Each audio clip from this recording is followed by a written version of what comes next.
अथ श्रीमद्भागवतमहापुराणं स्कन्दं 3 अध्यायं 12 श्लोकास् 1 to 15। अथ द्वादशोऽध्यायः। मैत्रेय उवाच इति ते वर्णितः क्षप्तः कालाख्यः परमात्मनः महिमा वेदगर्भोऽथ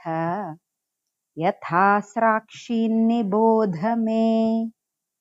ससर्जाग्रेन्धतामिस्रम् अथ तामिस्रमाधिकृत् महामोहञ्च मोहञ्च तमश्चाज्ञानवृत्तयः दृष्ट्वा पापीयसीं सृष्टिम् नात्मानं बह्वमन्यत भगवद्ध्यानपूतेन मनसान्यांस्ततोऽसृजत् सनकञ्च सनन्दञ्च सनातनमथात्मभूः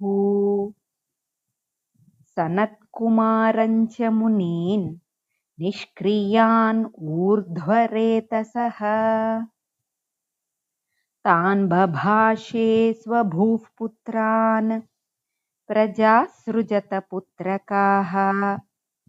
तन्नैच्छन्मोक्षधर्माणो वासुदेवपरायणाः सोऽवध्यातः सुतैरेवं प्रत्याख्यातानुशासनैः क्रोधं दुर्विषहं जातं नियन्तुम् उपचक्रमे धिया निगृह्यमाणोऽपि भ्रुवोर्मध्यात् प्रजापतेः सद्यो जायत तन्मन्युः कुमारो नीललोहितः स वै रुरोद देवानां पूर्वजो भगवान् भवः नामानि कुरु मे धातः स्थानानि च जगद्गुरो इति तस्य वचः पाद्मो भगवान् परिपालयन् अभ्यधाद्भद्रया वाचा